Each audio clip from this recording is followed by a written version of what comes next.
अद्य आज एव हि राज्यं राज्य बलवृद्ध बल तथा धन कोशम खजाना प्रकोपित प्रज्वलित ब्रह्मकुल ब्राह्मण कुल द्वारा अनलह अग्नि में दह तो मुझे जला दे। अभद्रस्य अशुभ पुनः फिर न नहीं मैं मुझको अभूत हुए पापीयसी पाप पूर्ण ही बुद्धि द्विज ब्राह्मण देव भगवान गोप्य तथा गायों के प्रति अनुवाद एवं तात्पर्य श्रील प्रभुपाद जी के द्वारा। श्रील प्रभुपाद की मैं ब्राह्मण सभ्यता ईश्वर चेतना तथा गोरक्षा के प्रति उपेक्षा करने के फलस्वरूप अशिष्ट तथा पापी हूँ। अतः मैं चाहता हूँ कि मेरा राज्य मेरा पराक्रम तथा मेरा धन ब्राह्मणों की क्रोधाग्नि से तुरंत भस्म हो जाए, जिससे भविष्य में ऐसे अशुभ विचारों से मेरा मार्गदर्शन न हो पाए। तात्पर्य प्रगतिशील मानवीय सभ्यता ब्राह्मण संस्कृति ईश्वरीय चेतना तथा गोरक्षा पर आधारित है। उपर्युक्त सिद्धांतों के संबंध में ही व्यापार वाणिज्य कृषि तथा उद्योगों के द्वारा राज्य के सारे आर्थिक विकास को पूरी तरह उपयोग में लाना चाहिए, अन्यथा सारे तथाकथित आर्थिक विकास अवनति के साधन बन जाते हैं। गोरक्षा का अर्थ है ब्राह्मण संस्कृति को भोजन प्रदान करना,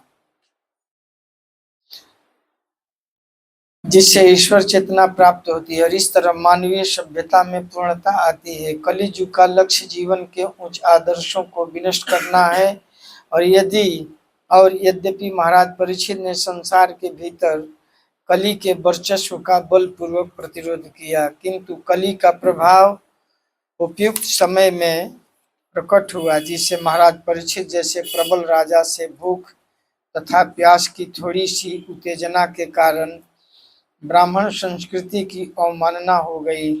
महाराज परीक्षित इस आकस्मिक घटना के प्रति पश्चाताप किया और उन्होंने कामना की कि उनका सारा राज्य उनका बल तथा उनका कोष यदि वह ब्राह्मण संस्कृति के काम नहीं आता तो जलकर भस्म हो जाए।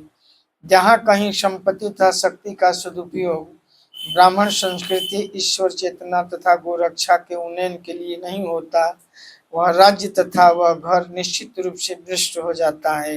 यदि हम विश्व में शांति तथा संपन्नता चाहते हैं तो हमें इस श्लोक से शिक्षा ग्रहण करनी चाहिए। प्रत्येक राज्य तथा प्रत्येक घर को आत्मशुद्धि के लिए ब्राह्मण संस्कृति को आत्म साक्षात्कार के लिए ईश्वर चेतना को तथा पूर्ण सभ्यता को चालू रखने के लिए पर्याप्त दूध तथा उत्तम भोजन प्राप्त करने के लिए गोरक्षा को प्रश्रय देने का प्रयास करना चाहिए।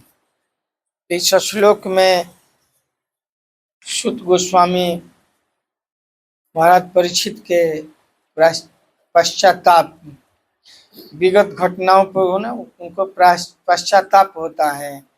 जब शमीक मुनि के गले में सर्प डाल दिए तो उस समय नहीं, लेकिन बाद में उनको अनुभूति होने लगी कि मैंने महान अपराध कर दिया है। एक महान आदर्शवादी महान भक्त को मैंने अपमान किया है। महाराज परीक्षित अपने साम्राज्य में कलि को सीमित कर दिए थे। कलि को बहुत कम जगहों पर सीमित रखा था। कलि को उन्होंने मारने के लिए पहले प्रयास किया था। कलि जो है गाय को और बैल को मार रहा था। भारतीय और वैदिक संस्कृति की मूल जो है गाय है, गाय और बैल। गाय को माता कहा गया है, ये धर्म के प्रतीक हैं। तो गाय और बैल से ही संस्कृति संपन्न होती है। पहले बैल से लोग खेती संपन्न करते थे, माल ढुलाई करते थे, सब काम बैल से ही होता था। पानी भी रहट चलाना, मोट चलाना। रहट जानते हैं हम लोग? रहट कुएं से चैन में पानी निकलता था, रहट हम लोग चलाए हैं। और मोट, एक मोट होता है, बड़ा लेदर का बैग होता है, वो कुएं में जाता है, पानी भर के आता है। पहले यही साधन थे कृषि सिंचाई के लिए। बाद में इलेक्ट्रिक पंप हो गया, डीजल पंप हो गया, चैनल नहर हो गया। तो बैल से सब काम होता था। बैलगाड़ी, हल में जोतना, माल ढोने के भी साधन, ट्रांसपोर्टेशन का मुख्य साधन बैलगाड़ी ही था। बैल से सारा कार्य संपन्न होता था। और गाय जो है दूध देती है। गाय दूध से दही होता है, मक्खन होता है, पनीर होता है, चीज होता है, हजारों प्रिपरेशन होता है। मिल के हजारों प्रिपरेशन बना सकते हैं। और गाय के दूध से, दही से, घृत से, उसके गोमूत्र से, गोबर से पंचगव्य बनता है या पंचामृत बनता है। गाय का दही है, दूध है, घी है, जल है, मधु है। तो भगवान की सेवा के लिए या यज्ञ संपन्न करने के लिए गाय बहुत उपयोगी है। गावः विश्वस्य मातरः, गाय विश्व की माता है। सबको जीने के लिए सुविधा प्रदान करती है गाय। गाय नहीं होगी तो कैसे खेती होगा? एक जगह मैंने सुना था कि गाय और खेती का बड़ा अन्योन्याश्रय संबंध है।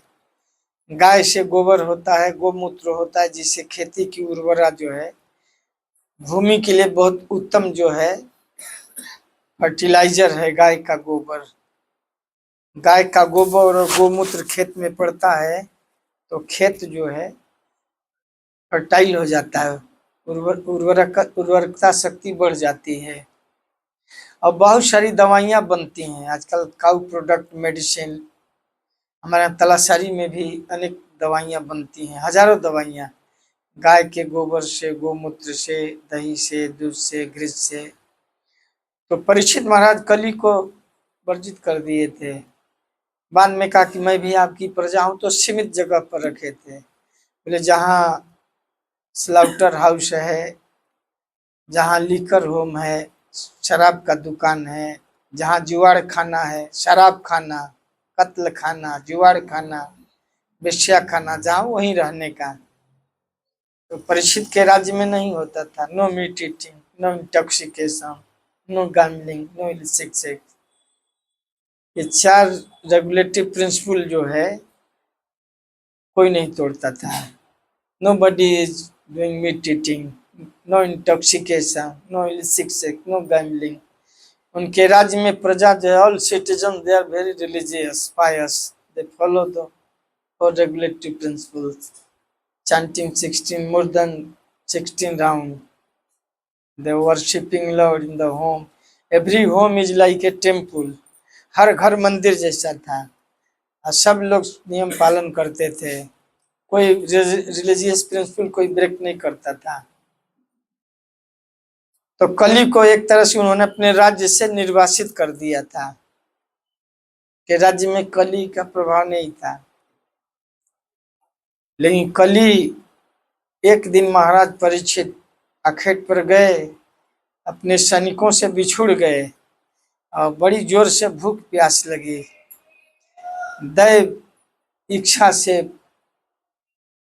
प्रेषित होकर के, भगवत इच्छा से ऐसे उनको भूख प्यास लगी, बहुत तीव्र भूख और प्यास, मरमाहत होने लगे। तो जल और भोजन की तलाश में एक आश्रम में गए तो शमीक मुनि ध्यान में भगवान का ध्यान कर रहे थे। मानो प्राणायाम से इंद्रियों, बाह्य इंद्रियों को अंतर्मुखी करके भगवान के ध्यान में बैठे। बाह्य इंद्रियां जैसे अपने विषय की ओर भागती है, आंख रूप की ओर, कान शब्द की ओर, नाक गंध की ओर, जिह्वा खाने के लिए। तो इंद्रियों की जो बाह्य वृत्तियां हैं उसको अंतर कर लिए थे। अब बाहर क्या हो रहा है नहीं मालूम पड़ा। यम, नियम, आसन, प्राणायाम, प्रत्याहार, ध्यान, धारणा, समाधि, अष्टांग योग के द्वारा मन की और इंद्रियों की बाह्य चेतना को अंदर करके समाधि में हो गए, समाधिस्थ। और भगवान का ध्यान कर रहे थे। उसी समय राजा परीक्षित आए, बड़े भूखे और प्यासे थे, तो सोचे कि मुनि के आश्रम में कुछ जलपान होगा। मुनि को तो पता नहीं कौन आया कौन गया, तो राजा को लगा कि झूठ मूठ का ये ध्यान किया है। एक मरे हुए सर्प को अपने बाण से उठाकर उनके गले में डाल दिए। डाल तो दिए, चले गए। बाद में उनका लड़का श्रृंगी ऋषि बालकों के साथ खेल रहा था। किसी ने कहा कि राजा आए थे, तुम्हारे पिता के गले में मरा हुआ सर्प डाल दिए, चले गए। तो श्रृंगी ऋषि को बड़ा ही हुआ कि ऐसा अपमान। कोई शमीक मुनि साधारण नहीं थे, राजा के ही समकक्ष थे। तो शमीक मुनि के अपमान को देखकर बालक श्रृंगी को बहुत गुस्सा हुआ कि राजा ऐसा, राजा तो आदर्शवादी होना चाहिए, सम्मान करना चाहिए, राजा को भक्त का सम्मान करना चाहिए, और राजा तो धार्मिक है तो उसको वैदिक प्रिंसिपल के अनुसार चलना चाहिए। तो श्रृंगी ऋषि ने आओ देखा न ताओ साप दे दिया कि 7वें दिन तक छक के काटने से मृत्यु हो जाएगी। बाद में शमीक मुनि जब ध्यान से बाहर आए तो श्रृंगी ने कहा कि पिताजी, राजा परीक्षित आए थे और आपके गले में मृत सर्प डालकर चले गए थे, तो मैंने उनको शाप दे दिया है कि 7वें दिन, आज से 7वें दिन तक छक के काटने से मृत्यु हो जाएगी। तो शमीक मुनि बहुत ग्लानि हुआ उनको, बोले ऐसा तुमने क्यों किया? वो राजा हैं, बड़े धर्मात्मा हैं, ऐसे राजा अगर मान लो किए भी तो ऐसा मृत्यु दंड नहीं देना चाहिए था, तुमको ऐसा शाप नहीं देना चाहिए था। अगर कोई गलती किसी से हो गई तो क्षमा कर देना चाहिए, ब्राह्मण को क्षमाशील होना चाहिए। क्षमा शोभती उस भुजंग को जिसके बास गरल हो, दंतहीन विषहीन विनित क्या उसके पास समन हो। क्षमा तो उसी में शोभती है जो समर्थ है दंड देने में, तो तुम्हें क्षमा कर देना चाहिए था। ब्राह्मण को क्षमाशील होना चाहिए। ब्राह्मण मतलब गलती को भी क्षमा कर दे। तितिक्षव समो दमो तप स्वच्छम शांतिरार्जुमेव च ज्ञानम विज्ञानम आस्तिक्यम। सब ब्राह्मण को क्षमाशील होना चाहिए। जो महान होते हो गलती को क्षमा कर देते हैं। तो शमीक मुनि को बहुत दुख हुआ कि तुमने अनर्थ कर दिया, ऐसा क्यों कर दिया। बाद में शमीक ने खबर दिलवाया कि मेरा अबुध बालक ने ऐसा गलती कर दिया है, और जुबान से बात, कमान से बाण वापस नहीं ली जा सकती है। जो बात बाण मुंह से निकल गई तो कैसे वापस गई? You cannot reverse. If you speak something wrong और may be right, if you spoken something wrong you cannot reverse. उसको रिवर्स नहीं कर सकते हैं। उसी तरह कमान से बाण अगर निकल गई तो उसको नहीं ना वापस कर सकते हैं। अपने गंतव्य में जाएगी, डेस्टिनेशन में उसको जाना ही है। तो लक्ष्य करके किए। तो राजा को खबर दिलवाए ऐसा है, बालक ने अनर्थ कर दिया है, आपको शाप दे दिया है। जब इस शाप को सुने राजा परीक्षित तो बहुत आत्मग्लानि किए। अपने किए हुए कार्य को प्रायश्चित करना, एटॉनमेंट। अगर कोई गलती हो जाता है तो अच्छा आदमी उसको प्रायश्चित करता है कि मैंने ऐसे गलती कर दिया। आज जो बदमाश होगा तो मैंने तो अच्छा ही किया है, क्या गलत किया है। आश्रम में गया था, मैं राजा हूँ, चक्रवर्ती सम्राट हूँ, तुमको पानी पिलाना चाहिए था, आसन देना चाहिए, कह सकते थे। मैं राजा हूँ, चक्रवर्ती सम्राट हूँ, ससागरा पृथ्वी का सम्राट हूँ, मेरा वेलकम न करना चाहिए था। लेकिन यह तर्क नहीं दिए, कह सकते थे कि मेरी क्या गलती है। आतिथ्य सत्कार करना चाहिए उनको। मुझे क्रोध आया, माला पहना दिया सर्प का। लेकिन उनको बहुत आत्मग्लानि हुआ कि मैंने बहुत गलत कर दिया, ऐसा नहीं करना चाहिए था। तो अपने आप कहने लगे कि ऐसे ब्राह्मण के शाप से मेरा साम्राज्य जल जाए, सब कुछ नष्ट हो जाए। मैंने जो अपराध किया उसके बदले में भारी से भारी मुझे दंड मिलना चाहिए। ऐसा अपराध मैंने किया है, जघन्य अपराध, जो अक्षम्य है, जघन्य है। भगवान के आदेशों की अवहेलना से मुझे आशंका है कि निश्चित रूप से निकट भविष्य मेरे ऊपर कोई संकट आने वाला है। अब मैं बिना हिचक के कामना करता हूं कि वह संकट अभी आ जाए। परीक्षित महाराज संकट का प्रतिकार कर सकते थे। He can nullify the curse of Brahmana. He was very potential. He was a great devotee. He has power to nullify the curse. वो शाप को नलीफाई कर सकते थे, प्रतिकार कर सकते थे। भगवान के महान भक्त थे परीक्षित महाराज, जिनको गर्भ में भगवान रक्षा किए थे नहीं रक्षा कर सकते थे। जिनकी रक्षा करने के लिए भगवान गर्भ में आकर ब्रह्मास्त्र से रक्षा किए, ऐसे महान तो उनकी रक्षा कर सकते थे, लेकिन नहीं चाहते थे। और शाप को स्वयं भी निरस्त कर सकते थे। उनके पास ऐसा शक्ति था, आध्यात्मिक बल था, वो शाप को विखंडित कर सकते थे, शाप के प्रभाव को खत्म कर सकते थे। लेकिन उन्होंने सहज स्वीकार किया कि नहीं, मेरी मृत्यु हो जाए। ऐसी कामना कर रहे थे कि संकट अभी आ जाए, अभी मेरा साम्राज्य जल जाए, क्योंकि इस तरह मैं पाप पूर्ण कर्म से मुक्त हो जाऊंगा और फिर ऐसा अपराध नहीं करूंगा। अदैव राज्यम बलमृद्ध कोशम, आज ही मेरा साम्राज्य, कोश, गाय, हाथी, खजाना, गोधन, गजधन, बाजी धन सब जल कर राख हो जाए। प्रकोपित ब्रह्म कुलानलों में, ब्रह्म शाप से मेरा सब कुछ जल जाए। ब्रह्म शाप अग्नि में मैं स्वयं भी जल जाऊं। दहत अभद्रश्च पुनर्नमे भूत पापी यशी द्विजदेव गोभ्य, मैं बहुत बड़ा पापी हूँ, ऐसा बड़ा अपराध किया है। मैं ब्राह्मण सभ्यता मतलब वैदिक संस्कृति, ये ब्राह्मण सभ्यता मतलब कृष्ण भावना भावित, कृष्ण चेतना, Krishna consciousness, cult of Krishna consciousness. यहाँ ब्राह्मण सभ्यता उपयुक्त शब्द नहीं है, जो अनुवाद किया है वो गलत किया है। जो भी अनुवाद किया होगा बाहर के लोग किए हैं ना। ब्राह्मण शब्द भक्त सभ्यता या वैदिक सभ्यता उपयुक्त होगा। अदैव राज्यम ब्रह्मृद्ध कोशम प्रकोपित ब्रह्म कुलानलों में बलम वृद्धम, बल तथा धन, कोशम मने खजाना, प्रकोपित प्रज्वलित ब्रह्मकुल, ब्राह्मण कुल द्वारा, अनल अग्नि में, दहतु जल जाए। अतः मैं चाहता हूं कि मेरा राज्य, मेरा पराक्रम तथा मेरा धन ब्राह्मण की क्रोधाग्नि से तुरंत भस्म हो जाए, जिससे भविष्य में ऐसे अशुभ विचारों से मेरा मार्गदर्शन न हो पाए। जो भक्त होते हैं अपने गलती को स्वीकार कर लेते हैं और उसका प्रायश्चित करते हैं।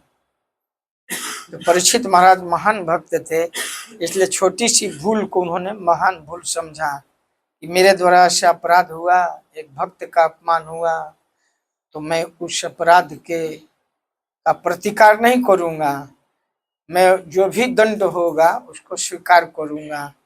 मैं चाहता हूं कि ब्रह्म शाप अग्नि से मेरा साम्राज्य जल जाए, खजाना जल जाए, मैं स्वयं उसमें भस्म हो जाऊं। और आज ही अदैव राज्यम, मैं चाहता हूँ आज ही सब कुछ ये हो जाए, मैं आज ही उस पाप का जो दंड है मुझे मिल जाए। प्रगतिशील मानवीय सभ्यता, ब्राह्मण संस्कृति ईश्वर चेतना तथा गोरक्षा पर आधारित है। भगवान भी इसका बढ़ावा दिए। कृषि गोरक्ष वाणिज्य, भगवान स्वयं भी आए तो गोपालन किए, कृष्ण भी कृषि और गोरक्षा, कृष्ण गोरक्षा करते थे और बलराम जी खेती। बलराम जी एग्रीकल्चर के थे इंचार्ज, और कृष्ण जो है काउ प्रोटेक्शन के इंचार्ज थे। तो भगवान हमेशा गाय के पीछे चलते थे, गाय के पीछे कुलांछत धावत, नमो ब्रह्मण्य देवाय गो ब्राह्मण हिताय च। अब बलराम जी हमेशा हल लेकर चलते, हला युद्ध, बलराम जी का आयुध क्या है? हल है, हल आयुध। खेत को जोत करके उसको उपजाऊ बनाते थे, में अन्न पैदा करते। तो नंद जी के दोनों लड़कों को विभाग बांट दिए थे, चल तुम काउ प्रोटेक्शन करो और तुम खेती करो, फार्मिंग। रूपा जी लिखते हैं दो चीज बहुत जरूरी है, काउ प्रोटेक्शन और फार्मिंग। हम नट बोल्ट तो नहीं ना खाएंगे, सूरत में ज्यादा डायमंड डायमंड डायमंड चबा कर रह जाएंगे। 1 किलो डायमंड दे दिया जाए, ब्रेकफास्ट कर लीजिए। खाने के लिए क्या चाहिए? चाणक्य पंडित तो कहते हैं पृथ्वी में 3 रत्न है, मूर्ख लोग पत्थर को रत्न की संज्ञा दिए हैं। चाणक्य पंडित लिखते हैं पृथिव्याम 3 रत्नानि जलम अन्नम सुभाषितम मुद्धई पाषाण खंडेशु रत्न संज्ञा विधीयते। मूर्ख लोग ये पत्थर के टुकड़े को रत्न की संज्ञा दिए हैं। पृथ्वी में तो वास्तव में 3 रत्न है, जलम अन्नम सुभाषितम। पृथिव्याम 3 रत्नानि, जल हो शुद्ध जल, वायु जो बोलते हैं जल वायु पोल्यूशन पोल्यूटेड हो गया है, water air everything is polluted in the age of Kali, कलो दोष निधे राजन, सब कुछ दूषित हो गया है। अगर जहाँ शुद्ध हवा है, पानी है, खाने के लिए सही चीज है, दूध है, सब्जी है और शास्त्र है, गीता भागवत सुभाषितानि, यही पृथ्वी पर रत्न है। तो मूर्ख लोग रत्न संज्ञा विधीयते पाषाण खंडेशु, पत्थर ही न है, हीरा आप पहनिए या न पहनिए, इससे क्या फर्क पड़ता है। खाने को अच्छा सब्जी हो, दूध हो, फल हो, अच्छा पानी हो, अच्छा वायु हो, स्वस्थ रहेंगे। बल्कि ज्यादा हीरा पहनिएगा तो यमराज को दावत देना है, कोई मार कर ले जाएगा। ज्यादा सोना और हीरा पहन लीजिए तो जान खतरे में है, हमेशा चिंता रहेगी। बिंदास रहेंगे, कुछ नहीं है तो क्या जरूरत है खतरा मोल लेने का, कान में नाक में। बहुत लोग पूरा कान ही होल कर देते हैं। श्रोतम श्रोत नैव न कुंडले न, कान जो है भगवत कथा सुनने के लिए, न कि सोना या डायमंड पहनने के लिए, कुंडल पहनने के लिए नहीं। कान का उपयोग क्या है? एक प्रवचनकार के भगवान ने कान बनाया तो हम चश्मा पहन पाते हैं, चश्मा के लिए स्टैंड है ना। कोई बोला कि कान का उपयोग देखिए कितना अच्छा है, कि कान नहीं होता तो चश्मा कैसे होता है, स्टैंड है चश्मा। कान का असली उपयोग है भगवत कथा। श्रोतम श्रोत नैव न कुंडले न, तो क्या फर्क, कुछ लोग सोना चांदी नहीं पहनते हैं तो स्वस्थ रहते हैं। स्वस्थ रहने के लिए 3 चीजें, जलम अन्नम सुभाषितम। तो इसीलिए भगवान कृष्ण भी गो रक्षा किए, काउ प्रोटेक्शन। हमेशा दिन भर गाय के पीछे रहते थे, गाय को चराना, दुहाना करना। और बलराम जी खेती करते थे। प्रभुपाद जी लिखते हैं कि कुछ खेती हो गाय हो, कुछ खेती हो और गाय हो। खेती में चावल है, धान है, गेहूं है, सब्जी है, ज्वार है, बाजरी है, मकई है, गन्ना है, जो भी साग सब्जी उगाइए। और गाय से दूध है, दही है, पनीर है, चीज है, अनेक चीज है। स्वस्थ रहिए। गाय के गोबर से जलावन हो जाता है, गाय के गोमूत्र से अनेक औषधियां बन जाती हैं, अनेक बीमारियों का इलाज है, कैंसर का भी। गोमूत्र में कैंसर को भी ठीक करने की क्षमता है। गाय एक चलता फिरता वैद्य है।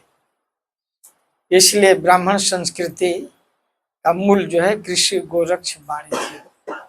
ब्रज इतना धनी था उस समय, तो दूध दही पनीर घी इसी का व्यापार होता था। कृषि एग्रीकल्चर जो प्रोडक्ट है, जो कृषि उत्पादन है क्या होता था, और स्वाभाविक अन्य चीजें भी आ जाती हैं। धन्यवाद। आप लोगों को जाना है ना, हो गया ना टाइम, 9 बजे तक होता है। तो प्रश्न उत्तर ले लेते हैं। कैसे हैं आप? अब यहीं रहते हैं? अब यहाँ रहते हैं? आपके जैसा एक भक्त मुंबई में, तो देखता हूँ तो मुझे याद आ जाता है कि तुम मुंबई से आए। ऐसा ही है, तो मैं जब भी देखता हूँ तो यही आता है कि मुंबई से आए। वो बहु ऐसा ही है। दो भक्त हैं, एक ये और एक कल मिला था वो। दो वहां पर है, टू को। कोई प्रश्न है? महाराज एक प्रश्न है, जैसे आपने कहा कि कृषि और गौ रक्षा बड़ा आवश्यक है। रूपाल जी कहे, हम थोड़े कह रहे हैं, रूपाल जी बोलते हैं। तो सूरत में हम मतलब शहरों में रहते हैं, वो इसमें कैसे भाग ले सकते हैं? तो गांव में बनाइए, गांव से ना सब लोग आए हैं, जितने लोग सब गांव से, भावनगर से, तब वहाँ यहाँ से सब गांव से आए हैं। तो गांव में करिए। बहुत लोग शहर में रहते हैं, गांव में गौशाला देखते हैं। जैसे घनश्याम भाई, क्या नाम है, वो भावनगर के आगे गौशाला बनाए हैं, गाय के लिए हॉस्पिटल बनाए हैं, वैन रखे हैं, सब कुछ रखे हैं। यहाँ रहते हैं, भूल गया कौन सी जगह में। बड़ा गौशाला है, चिकित्सालय है। गाय कहीं कोई फोन आता है कि गाय एक्सीडेंट हो गई है, होगी तो ले आते हैं। एम्बुलेंस भी रखे हैं गाय के लिए। ऑपरेशन थिएटर बनाए हैं। और खेती है सैकड़ों एकड़, उसमें सब उगाते हैं। आप यहाँ रहकर पैसा कमाइए और गांव में खेती करिए, कराइए। गौशाला, गाय गौशाला बनाइए। यहाँ से पैसा लेकर के गांव में गौशाला खोल दो। बहुत लोग ऐसा किए हैं, जैसे धीरू भाई, क्या नाम है, धीरू भाई, गांव में गौशाला बनाए हैं। यहाँ पैसा कमाते हैं, गांव में गौशाला है, फार्मिंग है, सब कुछ करते।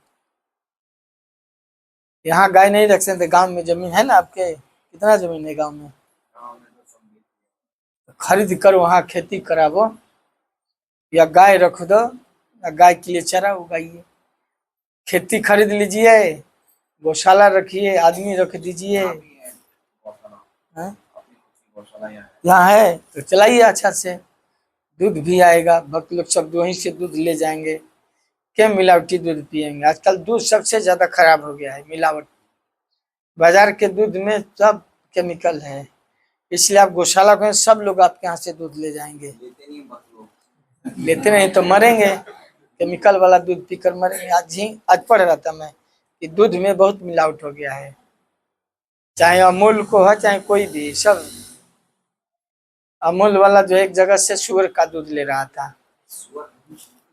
एक भक्त जो है मुंबई में है, उनका शेड बनाते हैं बड़ा बड़ा। तो इधर गुजरात में उनको कॉन्ट्रैक्ट मिला था शेड बनाने का, शहर से दूर था। वहाँ 5,000 बड़ी बड़ी सुअरें थी। तो पूछा कि भाई ये सुअर इतनी क्यों है बड़ी बड़ी? तो कोई वर्कर नहीं बता रहा था। एक वर्कर बताया कि बताइएगा मत। बोला कि इनका दूध निकाल करके मशीन से डेयरी में जाता है, अमूल डेयरी चाहे जो भी डेयरी जाता होगा। तो वहाँ शेड बनाने का उनको काम मिला। वीर कृष्ण प्रोग्राम है, माहिम में रहते हैं। अब वृंदावन में भी घर बनाए हैं, और नंदन कानन में इधर के। तो बोले कि 5,000 सुअर थी, और वहाँ उनको कॉन्ट्रैक्ट मिला था। उनका ही काम है बड़ा बड़ा शेड बना देना, जैसे रेलवे प्लेटफॉर्म पर होता है। तो देखे तो जिज्ञासा कि भाई इतना सुअर क्यों रखा गया, बड़ी बड़ी सुअर। तो वर्कर लोगों का ऐसा हिदायत था, कोई नहीं बता रहा था। एक कहा कि बताइएगा मत, सबका दूध मशीन से निकलता है, डेयरी में जाता है। सुअर ज्यादा दूध देता है, उसका बहुत छेमी होता है, सुअर का बहुत छेमी होता है, और उनको खूब खिलाया जाता था। एक बताया, बताइए मत, ऐसा ऐसा होता है, इनका दूध जो है। तो अमूल डेयरी के लोग खाते हैं ना, वैसा चीज तो अमूल में भी जाता होगा, किसी डेयरी में ना जाता होगा। तो उसे अमूल का ऐसे कोई डेयरी का हम खाते हैं, आइसक्रीम खाते हैं, दूध खाते हैं, खाते हो। तो कोई भी डेयरी का ठीक नहीं है, ज्यादा दूध भी बनावटी हो रहा है। इसलिए अपना गौशाला हो तो अच्छा ना है। हम लोग का तालासरी का जाता है, तालासरी में गौशाला है, वहाँ से दूध है, दही है, घी है, सब जाता है। तेल भी वहाँ निकालने का कोल्हू है, कोल्हू है ना, वहाँ से तेल भी जाता है। तो अपना उत्पादन होना चाहिए, शुद्धता है उसमें। प्रभुपाद जी कहे कृषि गोरक्षा। प्रभुपाद जी उस समय कृषि गोरक्षा देखिए, अनेक गौशाला बनवाए, अनेक फार्म, एग्रीकल्चर फार्म बनाए। आप करिए, है ना? सब लोग दूध लो इनके गौशाला से, है ना। क्या आप जहर पी रहे हैं? दूध में, घी में सबसे ज्यादा मिलावट है। और कोई प्रश्न है? पूछिए। प्रवचन से संबंधित चाहे जो भी अपने संबंधित कोई भी पूछो ना, प्रवचन से ही हो नहीं तो न हो, अपने मन से संबंधित पूछो। मन में कुछ चल रहा है वही पूछ लो, क्या मन में चल रहा है अभी वो पूछ रहा है ना। हैं? भस्मासुर ने शिव जी की तपस्या करी। भस्मासुर शिव जी की तपस्या की, हाँ बात सही है। वरदान भी दिया फिर शिव जी ने की। हाँ शिव जी के पीछे भागा तो शिव जी परम ऐसा शिव जी भागे, उसके डर से वरदान तो दे दिए। ऐसा तपस्या किया था ना कि अपना शरीर का मांस रुधिर काट करके हवन कुंड में देता था। अपना शरीर का मांस काट काट कर करके कुंड में आहुति देता था। शिव जी नहीं हो प्रसन्न तो अपने आप को ही स्वयं ही हवन कुंड में डाल दिए। तो शिव जी आगे बोले ऐसा मत कर, ऐसा मत कर, रुको रुको, क्या चाहिए तुम्हें, क्यों इतना बड़ा भारी तप कर रहे हो? असुर लोग तपस्या भी करते हैं ना तो भी गड़बड़ है। अगर शेर एकादशी व्रत उपवास कर ले तो और खतरनाक हो जाता है द्वादशी के दिन। मान लीजिए अगर शेर या टाइगर कहे कि I am fasting on the Ekadashi day, तो नेक्स्ट डे पारण के लिए तो बहुत हो जाएगा ना। तो ऐसे असुर लोग अगर अच्छा काम करने लगे, माला जपने लगे या कुछ तपस्या करने, तो उसके पीछे भी उनका ये होता है संसार को दुख देना। एक आदमी जंगल में निर्जन वन में, राधा को महाराज बता रहे थे, निर्जन वन में था रात को, निर्जन वन में। एक आदमी लगा भाई अभी निर्जन वन में क्यों है, एकदम सुनसान है जहाँ जंगली जानवर हैं, बाघ हैं, शेर हैं। तो बोला कि मैं चाहता हूँ कि शेर आकर मुझे खा जाए। तो क्यों, ऐसा क्यों संकट लेना चाहते हैं कि शेर आकर खा जाए? जहाँ शेरों का ये था वहां रात में जंगल में कि शेर आकर मुझे खा जाए। तो जी कहे भाई क्यों ऐसा, इतना बड़ा क्यों उदार हो गए कि शेर को अपना शरीर खिलाना चाहते? इसलिए कि शेर को आदमी खाने की आदत हो जाएगी तो आदमी खाने लगेगा। माने अपने को संकट में डाल करके दूसरे को संकट में डालना कि मुझे शेर खा जाएगा। शेर या बाघ आदमी को एक बार खा लेता है ना तो फिर आदमी को खाने लगता है। आदमी का मांस ज्यादा मीठा होता है, बहुत शुगर खाता है ना आदमी, ज्यादा लोगों को शुगर है, तब आदमी का मांस ज्यादा ही होता है। पशु तो घास खाते हैं, आदमी तो रसगुल्ला चमचम मलाई क्या पिस्ता खाता है तो ज्यादा इसका ब्लड और फ्लेश जो है ज्यादा स्वीटी होता है। तो एक बार अगर खा ले, सही में भी बाघ है शेर एक बार आदमी खा ले तो आदमी को खाने लगता है वो। तो बोला कि मैं इसलिए हूं कि मुझे शेर खा जाए। क्यों कि मुझे खा लेगा तो फिर उसको चस्का लग जाएगा, टेस्ट मिल जाएगा तो खाने लगेगा लोग। तो भस्मासुर तपस्या किया तो शिव जी बड़े ऑबलाइज हो गए, इतना भारी तब वो शरीर ही हवन कुंड में डाल दिया। शिव जो लोग कोई पत्ती देता है, कोई जल देता है, कोई फूल चढ़ाता है, लेकिन तुम तो अपना शरीर ही चढ़ा दिया। शिव जी बड़े दयालु हैं, औढर धानी है, बहुत प्रसन्न हो गए कि वाह भाई वाह, मेरा तो अद्भुत भक्त हो तुम, क्या चाहिए? तो ऐसा मुझे वर दीजिए कि जिस पर हाथ रखूं। तो शिव जी ज्यादा विचार नहीं करते हैं, उनको तो जप करना होता है कि चलो भाई लो जाओ, मुझे समय नहीं है जप करना है। लेकिन विचार नहीं किए, जब वर प्राप्त है तो उन्हीं के ऊपर इन्हीं को जला दूं।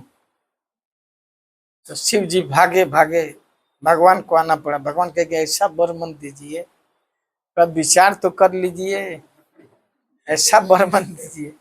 शिव जी औढर धानी है, हमेशा भजन में रहते हैं। एक चोर था शिवालय में गया तो शिव जी के ऊपर सोने का छत्र था, नीचे शिवलिंग था, ऊपर सोने का छत्र जो है। तो चोर सोचा कि बड़ा अच्छा है, कोई नहीं है, देख लिया तो लेना चाह, लेकिन वो भी पकड़ में नहीं आ रहा था। तो शिवलिंग पर ही चढ़ गया। शिव जी प्रसन्न हो गए कि वाह वाह वाह, अद्भुत भक्त हो भाई, लोग बेलपत्ती चढ़ाते हैं तो अपने आप को ही मेरे ऊपर चढ़ा दिया। शिव जी हमेशा पॉजिटिव देखते हैं, बोले कि तुम तो अपने आप चढ़ा दिया, कोई बेलपत्ती चढ़ाता है मेरे ऊपर शिवलिंग पर, तुम तो शरीर ही तुम अर्पण कर दिया। Body mind wealth everything is surrender. Shiv ji बड़े अवधानी हैं। बौराहवा है शिव जी। जो बोलते हैं शिव जी बौराहवा नहीं है, लेकिन बौराह जैसा रहते हैं, पागल जैसा। और भजन करना होता है ना, इसलिए कोई आता है तो बोलते हैं don't waste my time, whatever you like you can take, go away. जो चाहिए लोग भागो जल्दी, मुझे जब करने दो। और विचार नहीं करते हैं कि क्या देना है क्या नहीं देना। नहीं, शिव जी बड़े दयालुआ हो। चंद्रमा शोभे ललाट पर, गंगा जी हैं, चंद्रमा है, चंद्रमौली, त्रिनेत्र में ज्वाला है, गले में सर्प की माला है, और हलाहल कंठ में विष है। विषम परिस्थितियों में भी जप करते रहते हैं।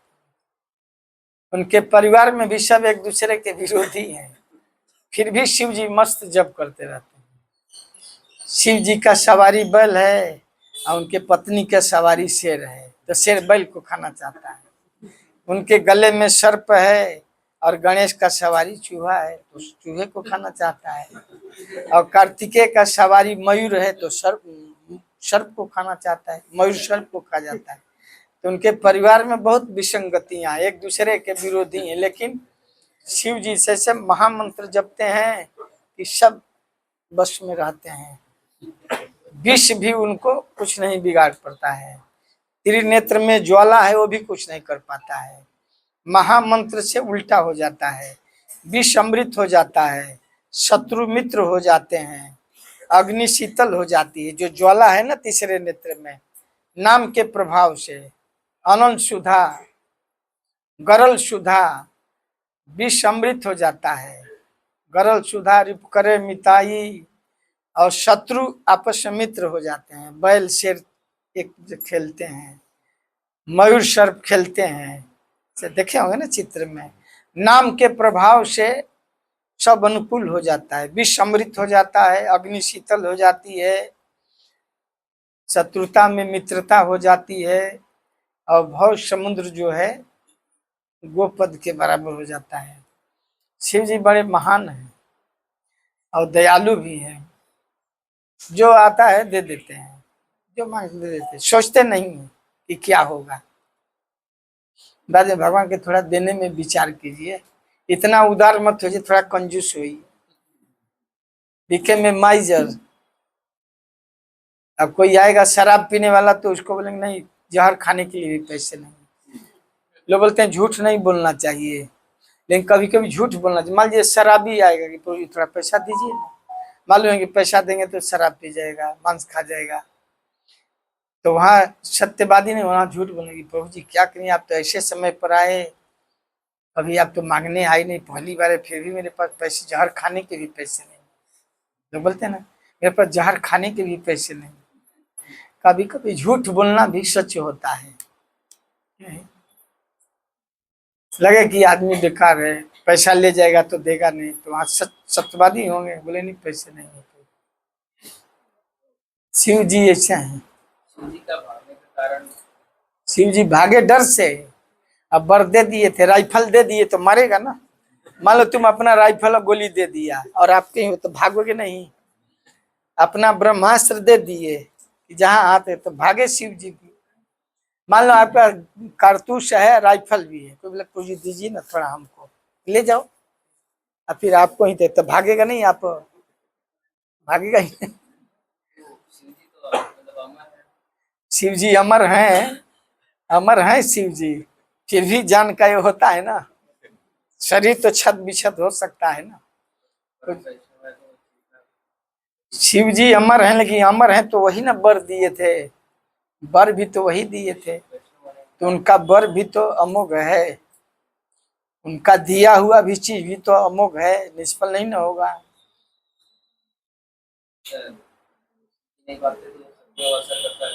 तुम भी को चाहिए क्या वर, तुमको भी इतना जिज्ञासु हो, शिव जी का भक्त हो, शिव जी से भक्ति मांग सकते हैं। आप पूछिए।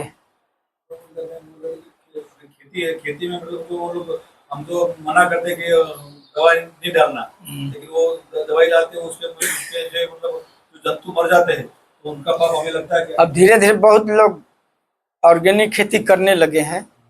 बहुत लोग गाय के गोबर से खाद बना रहे हैं, यूज कर रहे हैं बहुत जगह में। गुजरात में मैं कहाँ गया था, सूरत में ही एक जगह किसी का फार्म है, तो लोग खाद गाय का गोबर का खाद डालते हैं। बहुत जगह लोग अब ये हो रहे हैं, जागरूक हो रहे हैं, खाद बनाते हैं गोबर से, या घास को या पेड़ को सड़ा करा करके, पेड़ को भी कटिंग करके पाउडर बनाकर उसको खाद लोग बनाते हैं। अमेरिका में देखा, प्लांट को से ही खाद बनाते हैं लोग। पेड़ कोई गिर गया तो उसको मशीन में पीस करके उसको खाद बनाते हैं। ज्यादातर लोग अपने गार्डन में, प्लांट में वही सब डालते हैं। बहुत जंगल है तो पेड़ जो गिर जाता है उसी को ले जा करके वो लोग, बड़ा बड़ा मशीन है, फैक्ट्री है, उसको ग्राइंड कर देता है या पाउडर बना देता है और उसको प्लांट में, खेती में यूज करता है लोग। पहले लोग यही नहीं यूज करते थे। जंतु मतलब जो पड़ते ना, और थोड़ा बहुत जंतु तो मरते ही हैं। झाड़ू लगाने में नहीं चींटी मर जाती है, कार चलाते हो तो जमीन पर नहीं चींटे मर जाते हैं, बाथरूम में नहीं कॉकरोच मर जाते हैं। कुछ तो थोड़ा बहुत पाप होता ही है, पंचशून बोलते हैं। इसलिए गृहस्थ को खाने से पहले थोड़ा भगवान को भोग लगाना, थोड़ा गोग्रास निकालना, अतिथि को देना। हम जब मसाला पीसते हैं, झाड़ू लगाते हैं, आग जलाते हैं, गीजर चलाते हैं, चलते हैं तो कुछ जंतु मर जाते हैं ना। आग में भी बहुत सारे पतंगे मर जाते हैं, कुछ तो पाप हो ही जाते हैं। खेती जोतने में बहुत जंतु कट जाते हैं। खेत जोतते हैं तो उसमें केंचुए होते हैं ना, जमीन में कट नहीं जाते हैं, मेढक भी कट जाते हैं, कुछ जंतु कट जाते हैं। इसीलिए ना उसका कुछ नियम बनाया गया कि अनाज को थोड़ा मंदिर में देना, थोड़ा अतिथि सेवा में लगाना, गौ सेवा में लगाना। कुछ तो पाप हो ही जाते हैं नहीं चाहते हुए भी। झाड़ू लगाने में बहुत चींटे मर जाते हैं, आग जलाने में, जब गीजर में पानी गर्म करते हैं और गीजर का पानी जब गटर से जाता है, पाइपलाइन से, बहुत सारे कॉकरोच मर जाते हैं। या मच्छर है, या स्प्रे करते हैं तो बहुत सारे किचन में कॉकरोच मर जाते हैं। कुछ तो नहीं चाहते भी बहुत सारे अपराध हो जाते हैं। इसलिए भगवान कहे ना, तत्पुरुषो मदर्पणम, जो खाते हो मुझे अर्पण करके खाओ तो पाप नहीं लगेगा। कोई भी कार्य में कुछ पाप होता ही है। खेती करने में तो बहुत सारा जंतु मर जाते हैं। तो इसीलिए भगवान कहे कि जो मुझे अर्पण करता है, कैसे श्लोक है, भुक्ते भुज तोघम पापम जे पचंत्यात्म कारणात्, जो अपने इंद्रिय तृप्ति के लिए भोजन पकाकर खा जाते हैं वो सब पाप खा जाते हैं। जितना जंतु मरे पकाने में, उगाने में, काटने में, थ्रेसिंग में, कुटाई पिसाई पकाने से लेकर जो भी जंतु वो पाप खाता है। इसलिए कैसे होगा, तो मुचंते, कैसे श्लोक है, जो यज्ञ में अर्पण करके खाता है, यज्ञ पुरुष भगवान को, कैसे यज्ञाशिष्टासि न संतो मुचंते सर्व किल विषयी। यज्ञ उच्छिष्ट, भगवान का एक नाम यज्ञ है। विष्णु का उच्छिष्ट अगर कोई खाता है तो मुचंते सर्व किल विषयी, सब किलबिश पाप से मुक्त हो जाता है। जो भी पाप है अन्न उगाने में, पकाने में, यज्ञाशिष्टासि न संतो मुचंते सर्व किल विषयी भुंजते ते तोघम पापा जे पचंतात्म कारणात्। जो अपने लिए कि क्या बना रहे हैं, तो प्रभु जी आज मन कर रहा है पनीर खाने के लिए, क्या पकाया, तो बहुत मन हो रहा था बहुत दिनों से मालपुआ खाने की, तो मालपुआ बना रहे हैं। आप भक्त से पूछे क्या बना है, तो भगवान के लिए भोग बना रहे हैं। क्या करें प्रभु जी, तो भगवान के लिए भोग बना रहे हैं। क्या करें प्रभु जी, भगवान को भोग लगा रहे हैं। क्या कर रहे हैं प्रभु जी, तो भगवान का प्रसाद खा रहे हैं। आज संसारी लोग बोलेंगे भगवान हम अपने लिए आज जिलेबी बना रहे हैं, बड़ा मन हो रहा था जिलेबी खाने के लिए, जिलेबी में क्या कर रहे हैं प्रभु जी? तो जिलेबी खा रहे हैं। अब भक्त प्रसाद ले रहे हैं, आप भी प्रसाद लीजिए। तो जो भगवान को निमित्त करके यत करोषि यदनासी यद जहोषि ददासी यत तपस्यसि कौन्तेय तत्कुरुष्व मदर्पणम। भगवान को कोई अर्पण कर देता है तो प्रसाद हो जाता है, और भगवान उसमें पाप को निष्क्रिय कर देते हैं। भगवान को अर्पण करने से भगवान तो हम त्वाम सर्व पापेभ्यो मोक्षयिष्यामि, इसलिए भगवान को अर्पण करके खाना चाहिए। कोई भी चीज में पाप तो होता ही है, स्वाभाविक है। बहुत सारे जंतु मर जाते हैं, इसलिए भगवान कहे मेरे मुझे अर्पण करके खाओ। तत्कुरुष्व यद करोषि यदना यद जोहोषि ददासी यद तपस्या। जो भी हम करते हैं कृष्ण को सेंटर में रखना है, उनके लिए करना है। घर भी बनाते हैं कि भगवान के लिए बना। गोविंद कुटीर, राधा कृष्ण कुटीर बना रहे हैं, ये राधा कृष्ण निवास। एक भक्त वही जो गौशाला बने तो बोले कि हमारे घर का नाम लिख दीजिए, तो राधा रास बिहारी घर में उनके डीटी का नामकरण किया। मैं कहा कि राधा रास बिहारी जी रख दीजिए, बॉम्बे से जुड़े हैं तो राधा रास बिहारी। बोले घर का नाम राधा रास बिहारी भवन। हर चीज में भगवान का नाम आना चाहिए, घर का नाम भी। वो लोग अपना नाम लिखते हैं, घर का भी नाम लिख दीजिए। कृष्ण भवन, गिरधारी कुटीर, गौर निताई भवन, वो लिखे हैं परेश भाई। गौर निताई भवन, बाल गोपाल निवास, संत निवास।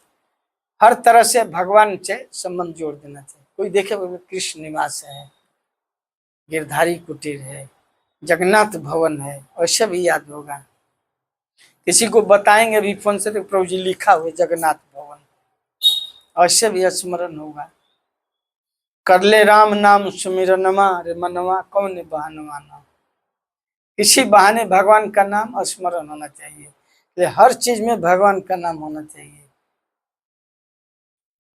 गाय का अपने गौशाला में गाय का भी नाम राधिका, लक्ष्मी, ललिता, विशाखा।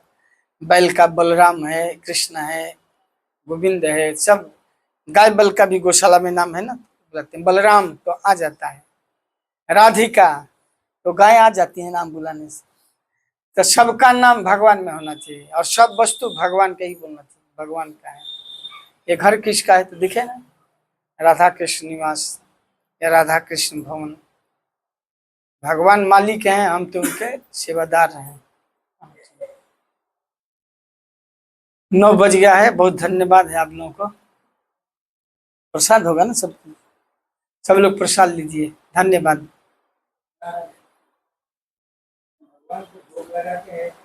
मंत्र बोलते हैं, ऐसे है कि कुछ आता नहीं, जैसे अनपढ़ है तो भी भगवान भाव को जान जाते हैं।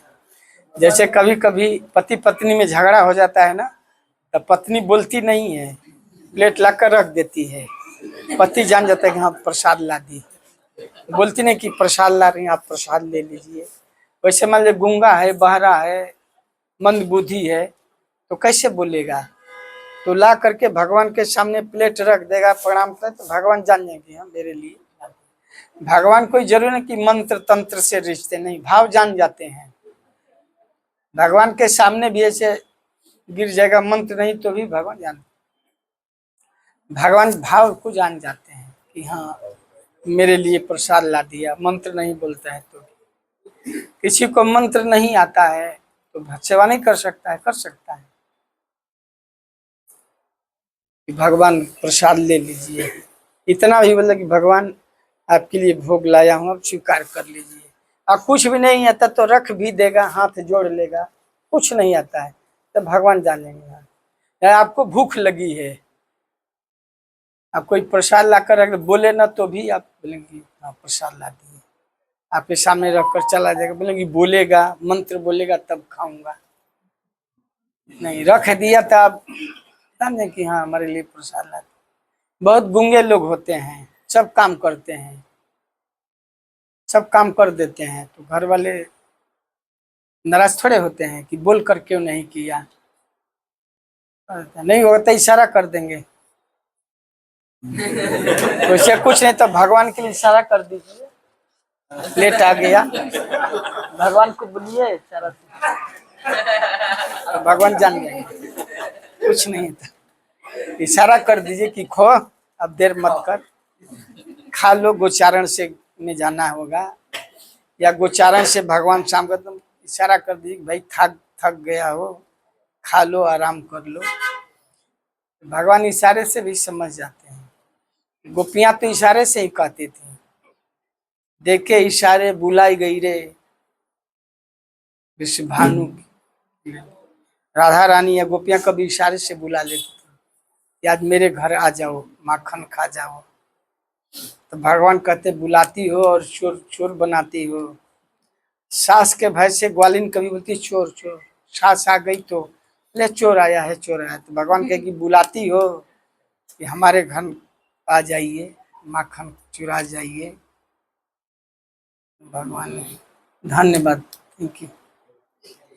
श्रील प्रभुपाद की जय, ग्रंथराज श्रीमद् भागवतम की जय, ताई गौर प्रेमानंद महाराज की जय।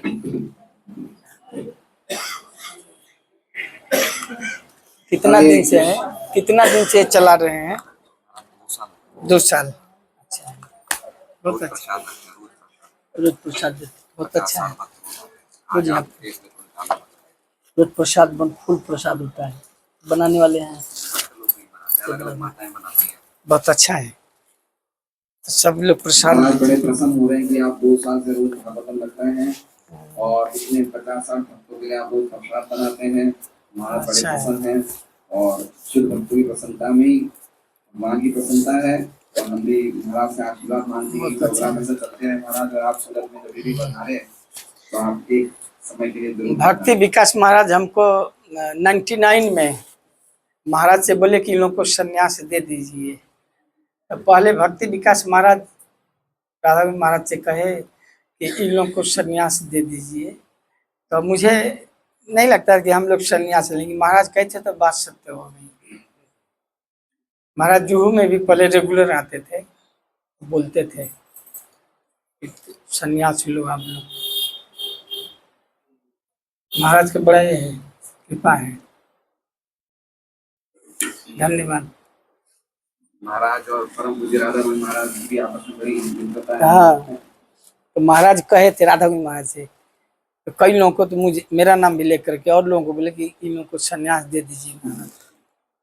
तो महाराज के आने पे हम लोग एक बार महामंत्र का उच्चारण करेंगे, हरे कृष्णा कृष्णा कृष्णा हरे हरे, हरे राम राम राम हरे हरे। तो महाराज ने एक बात तो बहुत सारी अच्छी बताई, लेकिन बताया कि कैसे नाम के प्रभाव से विष भी अमृत बन जाता है, अग्नि भी शीतल हो जाती है, शत्रुता में भी मित्रता आ जाती है। तो नाम बोलते रहना चाहिए, गौ माता की सेवा कृषि में जुड़े रहना चाहिए, और इस तरह से हम भगवान को पसंद कर सकते हैं।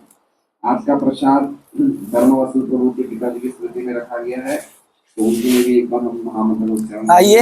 हरे कृष्णा कृष्णा कृष्णा हरे हरे, हरे राम राम राम हरे हरे। महाराज धर्मवस्तु प्रभु भी लेक्चर देते रहते हैं श्रीमद् भागवतम पे। हाँ, और बहुत ही मतलब प्रभुपाद जी को आइए। कल हमको बताए थे कि मेरे तरफ से हरे कृष्णा बहुत धन्यवाद है। हरे राम देख लीजिए, इन्होंने प्रसाद सेवा दिया है, आप लोग भी ऐसा कर सकते हैं अपने माता पिता के लिए, अपने जन्मदिन पर, शादी के सालगिरह में, न्यू ईयर में, या अपने माता जी पिताजी भाई बंधु के श्राद्ध के उपलक्ष्य में, चाहे शादी के सालगिरह पर, चाहे कोई नहीं तो ऐसे भी वैष्णव और भगवान की सेवा से ही निस्तार होगा। छाड़िया वैष्णव सेवा निस्तार पैसे के बाद एक अवसर है ना कि हम यहाँ सेवा दे सकते हैं। वैष्णव भगवान और वैष्णव जब वो प्रसाद खाएंगे तो आपको बहुत पुण्य मिलता है। कोई वैष्णव को प्रसाद देता है, ये महादान है, बहुत लाभ मिलता है। आप कराते हैं, बहुत अच्छी बातें हैं। और अभी पितृपक्ष चल रहा है, अभी शुरू हो गई। हाँ, तो फिर पितृपक्ष में कराते रहिए। पितृपक्ष होगा तो फिर नवरात्रि आ जाएगा, तो फिर कार्तिक आ जाएगा, तो हर सब मुहूर्त ही है। कार्तिक दामोदर तो पूरा 3 महीना आपको ये है, फिर गीता जयंती आ जाएगा। तो वैष्णव के लिए तो रोज दीपावली और रोज छठ है, रोज नवरात्रि है, रोज पितृपक्ष है, रोज ही उत्सव होता है।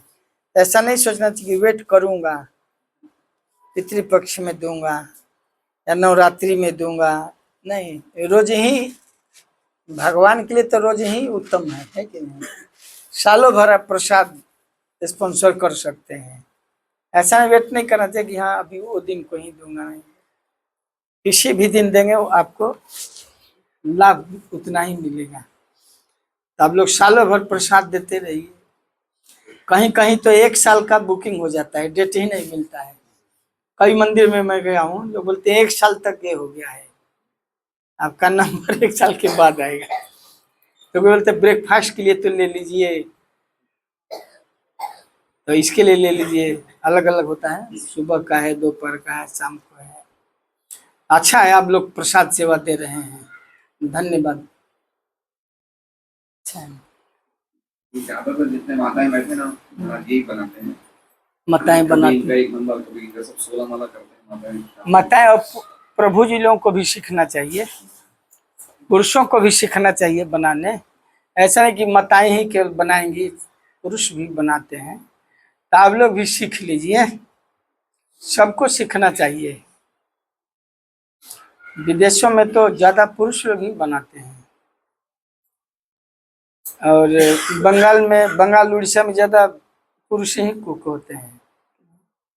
अब मंदिर में हमारे तो सब पुरुष ही ना कुक हैं, भक्त लोग ही हैं, माताएं नहीं है। तो आप लोग भी सीखिए, ऐसा नहीं कि माताओं को ही ठेका दिए गए, सबका है। सब लोगों को हेल्प करना, नहीं आता है तो कटिंग करिए, हेल्प करिए, सीखिए। सबको सीख लेना चाहिए प्रसाद बनाना। आपको आता है, उनको आता है, महाराज अभी क्या सत्संग केंद्र भी लिया है, तो जरूरत पड़ेगी। आपको आता है, सीख लो। अभी इसको सिखाइए, आप लोग रोज सीखो, है ना, रोज सीखो। अब ये छोटा सीख जाओगे ना। दुनिया में सबसे ज्यादा वैकेंसी है कुक का, और सैलरी भी ज्यादा कुक को मिलता है। विदेशों में ज्यादा ऑफर आता है कोई कुक के लिए, जल्दी देश विदेश भी चले जाओगे, और गोलोक में भी चले जाओगे। एक ब्रजेंद्र महाराज बोले, those who cook for Lord and devotee, if Lord and devotee satisfied by eating prasadam, that means cook can go back home back to God। अगर कोई भगवत धाम जाना चाहता है तो महाराज बोले, अगर कोई कुकिंग करता है, उसकी कुकिंग से भगवान और वैष्णव अगर सेटिस्फाइड हो जाते हैं, इसका मतलब उसका back home back to Godhead का रास्ता क्लियर हो जाता है। By your cooking Lord's and Lord devotee become satisfied. अगर कोई प्रसाद बनाता है और भगवान और भक्त दोनों बहुत प्रसन्न होते, बहुत अच्छा बना है, बहुत अच्छा बना है, तो उसको भगवत धाम जाने का टिकट कंफर्म हो जाता है। जाना है ना भगवत धाम, तो सीखो, आप रोज जाकर माताओं से सीखो, उसको सिखाइए आप लोग। आपका लड़का है, लड़के जैसा है, उनकी मम्मी तो 50-50 किलो सब्जी बनाती है। आप तो अभी सीख लो। क्या नाम है आपका? शौरी। शौर्य, बहुत अच्छा नाम है। कहाँ से हैं आप? आप गुजरात के हैं? ब्रह्मचारी प्रैक्टिस कर रहा है महाराज रोज। आप गुजराती हैं? एमपी के? एमपी में बहुत अच्छे भक्त होते हैं। एमपी में, मध्य प्रदेश के में बहुत अच्छे वैष्णव बनते हैं। वहाँ ज्यादा मायावादी लोग नहीं है, वहाँ वैष्णव का अच्छा वहाँ ये है मध्य प्रदेश में। धन्यवाद, आप ब्रह्मचारी बनिए, अच्छा है। महाराज जी ने एक बहुत बड़ी शिक्षा दी है कि हम जेंट्स को भी कुकिंग आनी चाहिए, और पर्टिकुलरली जब हम भक्ति मार्ग में हैं तो वैष्णव को तो कुक करना पर्टिकुलरली लेडीज को ही नहीं, पुरुषों को भी सीखना चाहिए। तो सभी निवेदन है, अगली बार महाराज आए तो हम में से काफी पुरुष ये कला को सीखें, और ये हमारे लिए बहुत काम आएगी ये कला। इसलिए आप लोग प्रयास करें कि घर में थोड़ा थोड़ा सीखना शुरू करें। हरे कृष्ण। Thank you. कृष्ण।